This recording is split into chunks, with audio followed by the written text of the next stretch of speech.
Bonjour, que se passe-t-il sur le Bitcoin? C'est ce que nous allons voir dans l'analyse du jour. Mais avant de commencer, n'oubliez pas de vous abonner, de mettre un petit pouce bleu et de laisser un commentaire. Et je vous rappelle que cette semaine, comme la semaine passée et encore pendant une ou deux semaines si je me souviens bien, il y a 20 euros de giveaway pour fêter les 8000 abonnés, donc chaque semaine. Pour participer, c'est simple, on s'abonne et un petit commentaire sous la vidéo et le tirage au sort a lieu tous les lundis. Voilà. Et comme commentaire, par exemple, vous pouvez me demander un altcoin à analyser. Quoi qu'il en soit, aujourd'hui, on va faire une vidéo un peu plus légère parce qu'on a fait des très grosses vidéos. Hein. Les dernières vidéos, c'était des très, très grosses vidéos, très importantes. Une vidéo sur le bull run et le halving, une vidéo sur l'analyse mensuelle, une vidéo sur mon portefeuille et les portefeuilles, un portefeuille idéal pour chaque catégorie d'investisseurs. Donc aujourd'hui, ça va être un peu plus léger. On va analyser rapidement un petit tour sur le dollar, le Bitcoin, l'Ethereum et on ira voir également deux petits altcoins. Voilà. Donc, sans perdre de temps, on va se diriger vers la cryptomap du jour. La cryptomap du jour qui est plutôt rouge. Hein, le Bitcoin rechute. Donc, on a la plupart des altcoins qui sont dans le rouge avec des chutes de 2 à 5%. Et on a quand même, comme d'habitude, quelques altcoins qui surperforment hein, avec RLB pratiquement plus 3%, TON plus 6%, TWT plus 6%, Rune 3, X4 et AAV plus 6,3%. Voilà, le grand gagnant du top 100. Ah non, ouais, c'est TON. Mis à part ça, rien de spécial. Le CryptoFear, il est retourné, comme je vous avais dit, que ce serait le cas dans sa petite zone de confort dans laquelle il se trouve depuis un mois, c'est-à-dire entre les 40 et les 50. Voilà, il est bien dans cette petite zone. Donc il en bouge pas trop. Il a fait une petite excursion au-dessus des 50 rapidement quand on a eu le petit pump, mais il est vite retourné dans sa petite zone. Donc on va pas s'attarder dessus non plus. Le dollar. Alors, comme je vous avais dit, fallait vous attendre à une petite correction, tout simplement parce qu'on avait une petite divergence daily, divergence qui est d'ailleurs validée. On a cassé, vous voyez, la base de la divergence. Voilà, donc la divergence, on a un plus bas là, on a un plus haut, donc divergence daily, qui est validée puisqu'on a cassé la base de la divergence. Mais maintenant, il faudrait également valider la cassure graphique, c'est-à-dire, dans un premier temps, au minimum, casser cette trendline qui dure depuis le bottom au mois de juillet, qui tient bien, hein, elle a tenu à de nombreuses reprises, plusieurs fois ici, encore ici, ici, ici. Voilà, donc il faudrait valider en gros cette divergence sur indicateur par une cassure graphique, c'est-à-dire dans un premier temps casser la trendline et ensuite casser le niveau des 0,382. Vous voyez, pour l'instant là, on est venu chercher les Fibo 0,5 hein, qui est également un petit niveau qui a son importance ici, qui avait fait résistance ici. Donc c'est autour des 107. Voilà, alors vous savez qu'en général, quand on casse les 0,382, l'objectif principal, c'est la zone de rechargement de short, mais il arrive aussi de temps en temps que ça s'arrête au 0,5. Voilà, donc ce serait bien que ça s'arrête au 0,5, mais pour l'instant, voilà, si on passe en weekly, hein, on est toujours très bullish. On a, à l'heure actuelle, hein, la semaine n'est pas clôturée, mais une mèche un peu de rejet. Mais voilà, il n'y a pas encore grand-chose. Il faut vraiment casser des supports pour valider et pour avoir une potentielle correction. Alors, ça ne veut pas dire qu'on va retourner tout en bas. Hein. On a potentiellement trouvé un bottom ici, c'est-à-dire que au bout d'un moment, forcément, on a une vague 1, on aura une vague 2. D'ailleurs, si on a une vague 2, je pense qu'on va... Alors, je vais enlever les fibos là hein, pour éclaircir un peu l'image. Je pense qu'on retournera tester ce support qui doit potentiellement s'aligner avec... Voilà. Hop. Donc, on a le premier niveau 0,382 ici. Ensuite, on a 0,5, 0,618.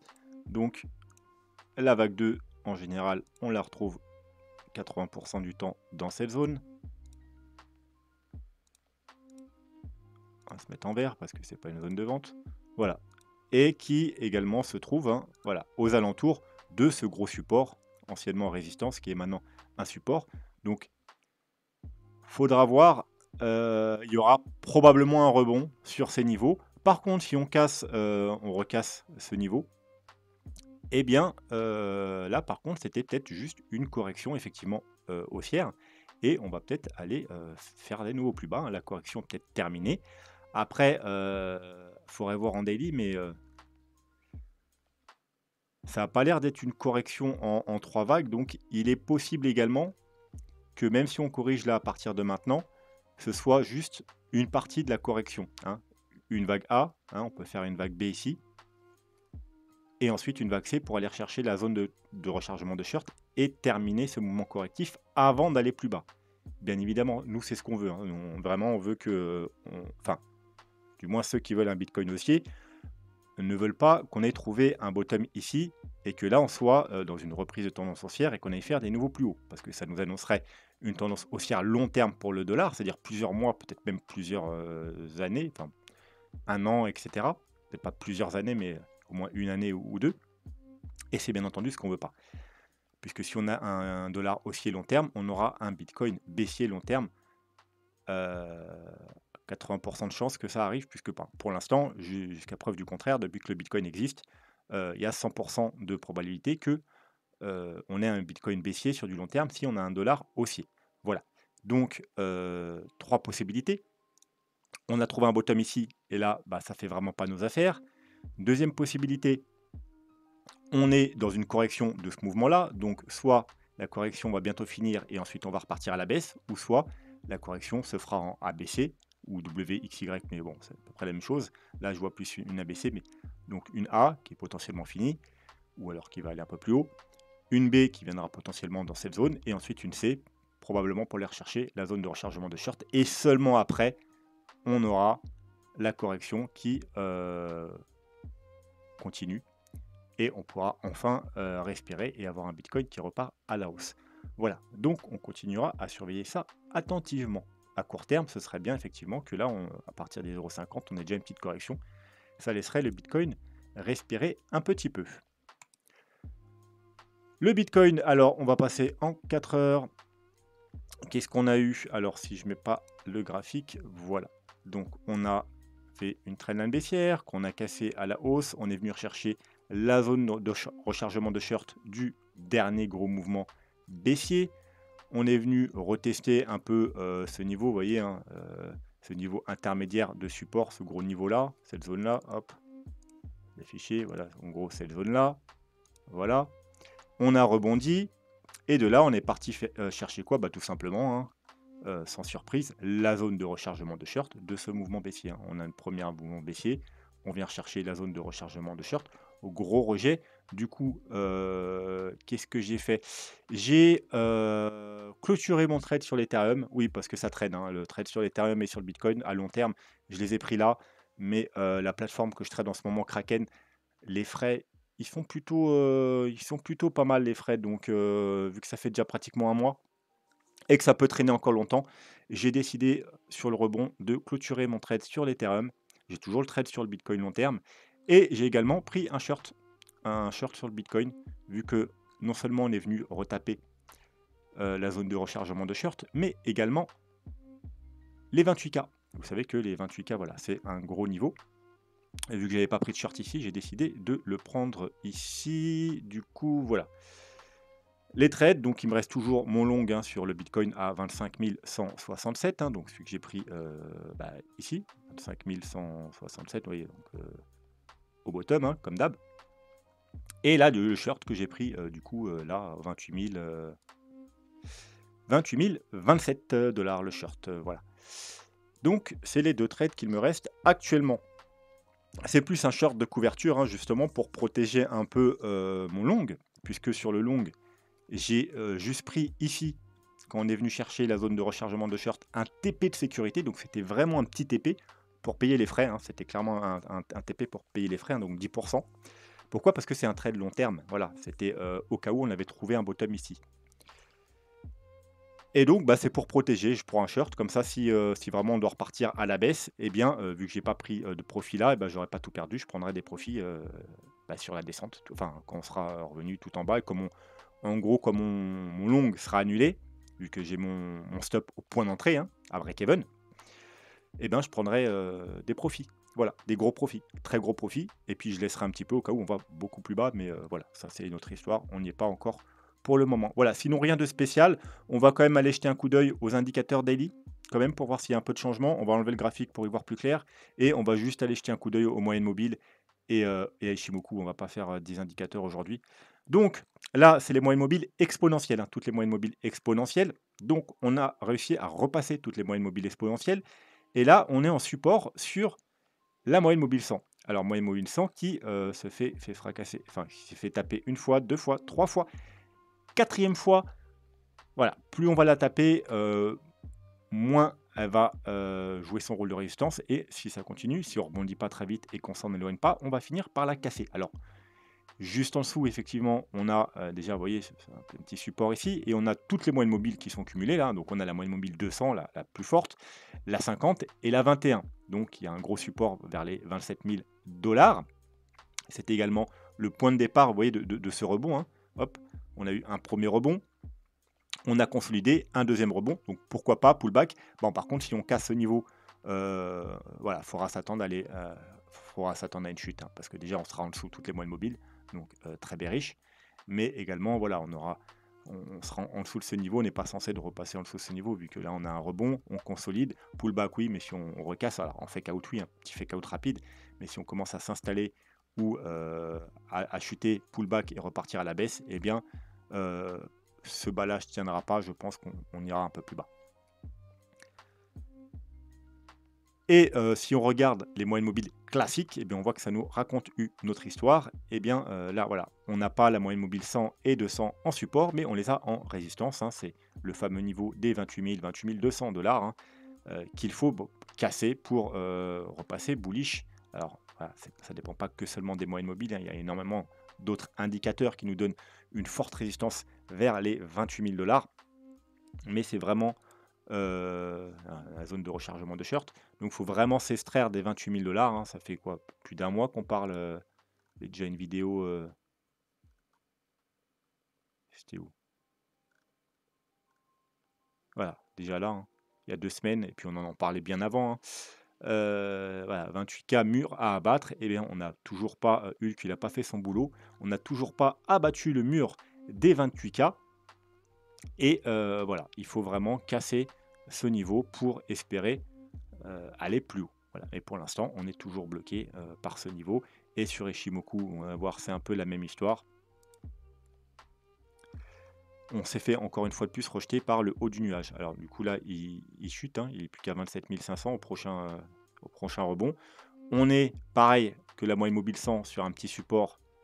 C'est pas un gros support à la Tenkan en daily, hein, qu'on a déjà tapé à 4 reprises en journalier, donc pour 4 jours.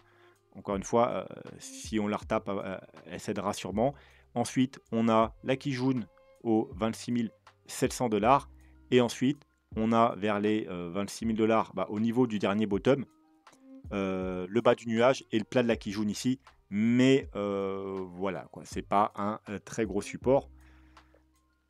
Et ça n'a pas trop le sens de revenir sur ces niveaux, puisque si on a trouvé un bottom ici, on a fait une vague 1, une vague 2, là on est théoriquement dans une vague 3, on n'est pas censé revenir au bas de la vague 2. Enfin voilà, et ça peut pas être une flat parce qu'on est monté beaucoup trop haut. Voilà, c'est pas une flat non plus. Donc malheureusement là, ça ressemble plus à une ABC, hein. Enfin même à une WXY, vous voyez. 1, 2, 3, donc ABC, W, 1, 2, 3, X, 1, 2, 3, Y. Voilà, ça ressemble plus à un mouvement correctif. Alors oui, si on rebondit, on casse les 28K, ce sera une autre histoire, mais à l'état actuel des choses, malheureusement, ça ressemble plus à une correction en 3 mouvements. Et voilà, donc bon, pour l'instant, on tient la Tenkan et la moyenne mobile 100, si on les casse, voilà, je veux dire, on va revenir ici, voir ici, mais il y a peu de chances que ça tienne. Voilà, donc on ira sûrement un peu plus bas. Alors plus bas, ça ne veut pas dire qu'on va aller forcément faire des niveaux plus bas. Peut-être qu'on aura un niveau intermédiaire qui tient, mais voilà. En tout cas, ça s'annonce plutôt mal. Faudra voir du côté du dollar. Si le dollar corrige, ça peut nous laisser l'opportunité justement de enfin casser les 28K.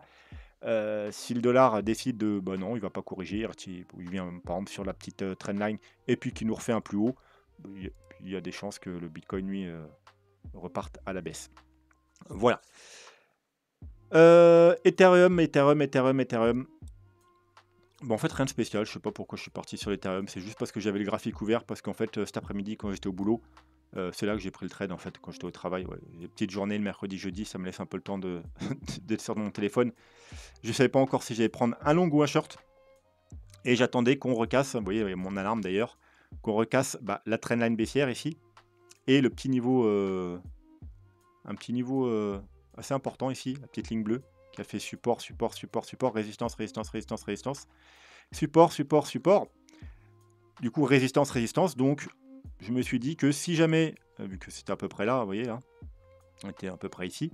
Si on recasse la petite trendline baissière et ce support, je prendrais peut-être un long. Voilà, sur l'Ethereum, vu que j'avais clôturé mon long quelque part par ici, à la cassure ici. Je me suis dit, je reprendrai peut-être un long court terme hein, cette fois-ci. Et sinon, si on est rejeté, je prendrai le short. Si également sur le Bitcoin, on est rejeté, et puis voilà, on a fait rejet. Voilà, du coup, j'ai pas pris de long, j'ai pris un short. Et mis à part ça, on peut regarder en daily, mais voilà, il n'y a rien de nouveau. Si. Alors, on va s'enlever la petite trendline là. Voilà, vous voyez, c'est pas bon signe. Hein. On a justement ce fameux support qu'on tient. Là, on fait un joli W daily. On casse. À la rigueur, pullback, ça me dérange pas. Mais après, il faut repartir. Mais là, on n'est pas reparti. Donc, et puis là, on a une grosse bougie. On aurait une petite bougie, puis fake out intégration, pourquoi pas, pour chasser ceux qui ont mis des stops serrés, qui ont pris le trade ici et qui ont mis un stop. Mais là, voilà, il y a quand même une grosse bougie. Alors, la journée n'est pas finie, mais si on clôture comme ça, voilà, c'est plutôt mauvais signe. On va aller. Alors là, effectivement, il y a un support intéressant sur l'Ethereum. Par contre, parce qu'on a la trendline baissière ici, qui durait depuis le mois de juillet, qu'on a cassé ici, et la fameuse trendline haussière, elle, qui dure depuis le mois de juin 2022, donc ça fait plus d'un an. Donc effectivement, là, double support, trendline baissière, retest, on casse la trendline pullback, et en même temps, parfaitement sur la trendline. Donc demain, si on arrive ici, ce sera un double gros support vers les 1590. Voilà, donc grosso modo entre les 1590 et les 1600. Ça pourrait faire un gros support sur l'Ethereum. Voilà, il faudra voir le Bitcoin, mais en tout cas, c'est un très bon niveau d'achat si vous avez une réaction, bien entendu. Il faut aller voir les petits time frames. Si vous voulez acheter agressivement, il faut descendre dans les petits time frames pour voir au moins une petite structure, voir un petit fake out et une réintégration. Mais voilà, et si vous voulez acheter sur gros time frame, faut attendre une réaction et surtout voir comment le Bitcoin réagit sur les supports. Mais en tout cas, un très joli niveau de support ici.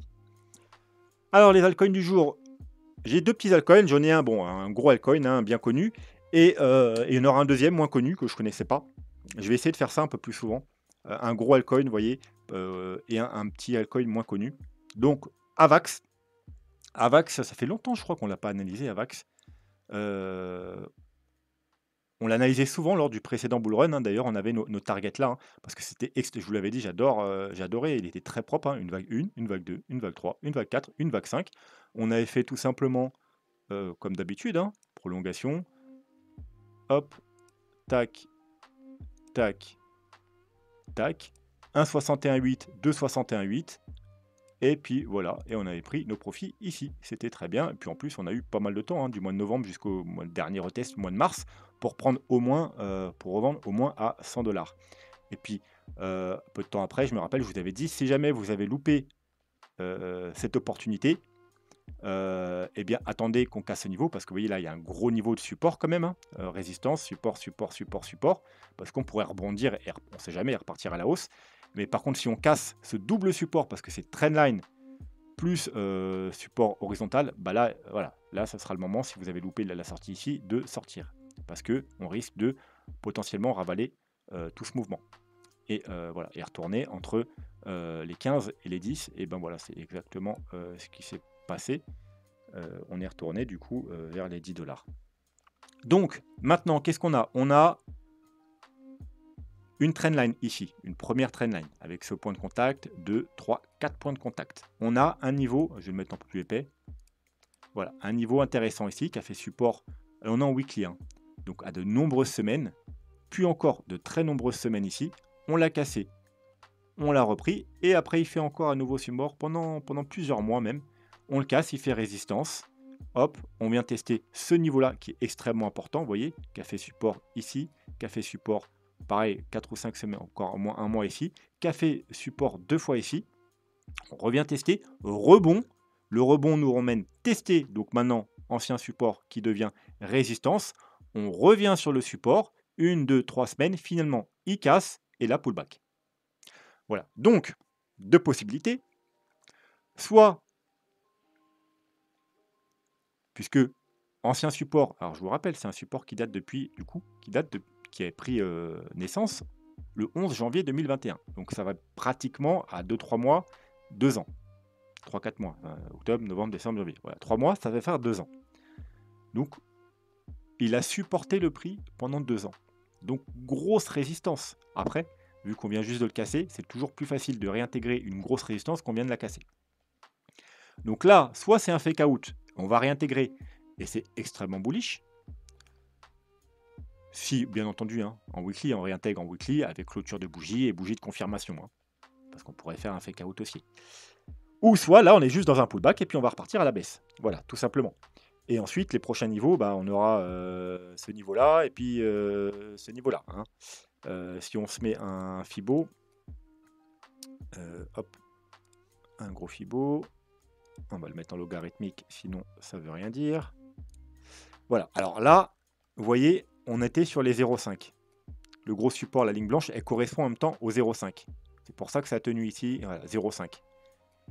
Et le support suivant, bah voilà, c'est les 0,618, donc 6 $. Si on est rejeté, le prochain objectif, c'est 6 $. Vous voyez, c'est ici. Ici, là, on a fait un petit quelque chose, 6 $. Et ensuite, si ça ne tient pas, eh bien, c'est direction 0,76,4, 0,78,6. Ici, voilà, ce niveau de support, donc entre les 2,50 et les 3 $. Donc, c'est si on est rejeté là et qu'on doit continuer à la baisse, 6 $ et environ 2,50, 3 $. Si par contre, c'est un fake out et qu'on repasse, eh bien, c'est un excellent niveau d'achat. Donc, on avait la grosse trendline ici, mais on a une petite trendline intermédiaire hein, qui dure depuis le mois d'avril, avec un point de contact, 2, 3 points de contact. Et voilà, si en plus, voilà, c'est cumulé, hein, donc si bientôt, c'est où? Voilà, si dans les jours qui viennent, hop, on casse, bah on casse les deux en même temps. Et le niveau de résistance horizontale et la trendline. Donc c'est un très bon niveau pour prendre un achat, voire même un trade. Hein. Ça peut être investissement ou trading. Alors investissement, je vous conseillerais plutôt de mettre, si vous n'avez pas encore d'Avax, moi par exemple, j'ai pas d'Avax. Hein, où j'ai partagé mon portefeuille. C'est pas un oubli. Hein, j'attendais juste, voilà, il reste du cash. Hein. Donc moi j'achèterai un peu d'Avax ici. J'achèterai encore de l'Avax si on casse du coup cette trendline. Et bien entendu, je rachèterai un troisième palier, j'achèterai en 3 paliers, voilà, 3 paliers, ça me paraît pas mal. Si on casse, eh bien, ce niveau-là, voilà, ça fera un achat autour des 10 $, un achat autour des 13 $, et puis un achat autour des, allez, on va arrondir à 16 $, et prix moyen 13 $. Donc c'est pas mal, parce que si on revient, ne serait-ce que, alors le sommet s'était fait à 150, mais ne serait-ce que même pas un petit peu avant, ne serait qu'à 130, ça fait déjà un x 10. Voilà, et puis bien évidemment, si on doit faire des nouveaux plus hauts, hein, alors si le projet tient la route, techniquement on est censé faire des nouveaux sommets, eh bien ça fera beaucoup plus que x10. Les traders, si vous prenez, si vous rentrez à la cassure ici, je vous quand même conseille de prendre des profits dans cette zone quand même. Parce que voilà, c'est pas sûr qu'on repasse cette zone, hein, on pourrait très bien casser ici, mais être rejeté soit de la trendline, soit par ce niveau-là. Donc quelque part là-dedans, prendre des profits, ce sera intéressant. Pour tout le monde, que ce soit trader ou investisseur, alors bon, je vous déconseille moi de prendre des trades sur du très long terme, en général c'est pas super rentable, sauf en voilà, quand on a des mouvements comme ça, vu que ça se fait assez rapidement, vous voyez, en quelques semaines, voilà, mais si c'est un mouvement qui traîne très lent, vous allez payer trop de frais en général. Mais voilà, dans les mouvements effectivement paraboliques comme ça, oui, c'est bien de prendre des trades pour viser des niveaux assez importants. Mais sinon, il vaut mieux éviter de prendre des trades sur plusieurs mois. Quoi qu'il en soit, ici, il faudra faire gaffe. Et même les investisseurs, c'est pas une mauvaise idée de prendre des profits. Voilà, tout simplement parce que tous les altcoins ne vont pas aller faire des nouveaux plus hauts. Et dans le doute, on a le gros niveau ici, vous voyez, de résistance, comme vous avez vu, hein, qui a fait résistance ici, puis support ici. Et en même temps, c'est la zone de rechargement de short de tout le mouvement baissier. Voilà, 0,6, 0,77,8, 17,6, 17,8. Donc ici, hein, entre les 48,8 et les 80, ça fait une grosse zone. mais ça fait une grosse zone du coup. Prendre des profits, c'est pas déconnant. Moi, je les prendrais même un peu avant, je les prendrais au 48 $ et puis peut-être reprendre un autre profit aux 78-79 $. Ça peut être pas mal. Et puis ensuite, laisser le reste courir, bien évidemment, jusqu'à avoir des patterns de retournement ou de top de bull run, etc. Mais voilà, ce ne sera pas déconnant de prendre des profits ici quand même. Au niveau du CoinMarketCap, il est 20. Donc oui, c'est une grosse crypto dans le top 20. On a 49% en circulation. Mais les tokens sont délivrés plutôt paisiblement. En général, c'est 2-3% à la fois, si je me souviens bien. De toute façon, il suffit d'aller voir hop, le market cap. Vous voyez, on n'a pas une grosse différence entre le prix et le market cap. Ça veut dire qu'il n'y a pas non plus des moments où où ils vont vous sortir 10, 5, 10 ou 15% d'un coup. En général, c'est par 2-3%. Donc voilà, c'est plutôt lissé. En bull run, ça se sent pas trop. En bear market, ça peut se sentir, mais en bull run, ça se sent pas trop. Et sinon, il a une offre maximum limitée, hein, 720 millions. Pour l'instant, l'offre totale est de 431 millions et l'offre en circulation, 354 millions. Et si je me souviens bien, il y a même un principe un peu comme sur l'Ethereum de burn. De burn, il burn un petit peu.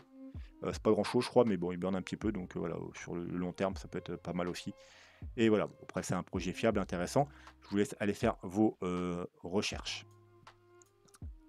Deuxième altcoin du jour, John. Alors John, je ne peux pas vous parler du projet du tout, je ne connais pas, j'ai pas eu le temps d'aller voir ce que c'était, je me suis juste intéressé au graphique parce qu'il a un graphique intéressant qui sort un peu de la norme par rapport aux autres cryptos, donc c'est plutôt pas mal.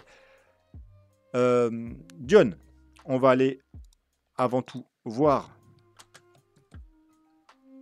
John Protocol. D'ailleurs, si vous connaissez le projet, n'hésitez pas en commentaire à me dire de quoi il retourne, j'irai peut-être jeter un œil moi-même quand j'aurai 5 minutes.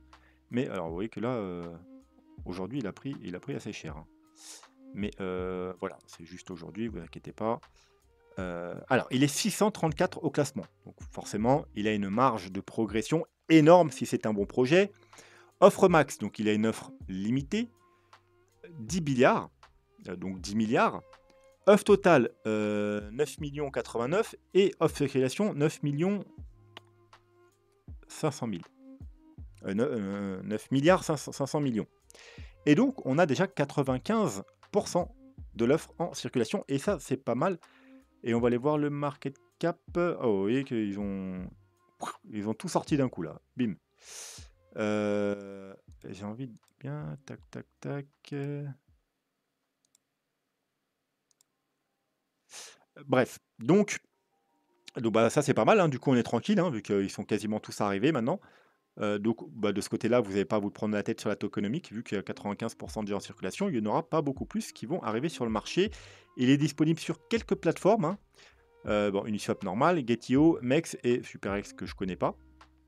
Il n'y a pas énormément de volume, mais suffisamment, sauf si vous avez un portefeuille de 100 000 $.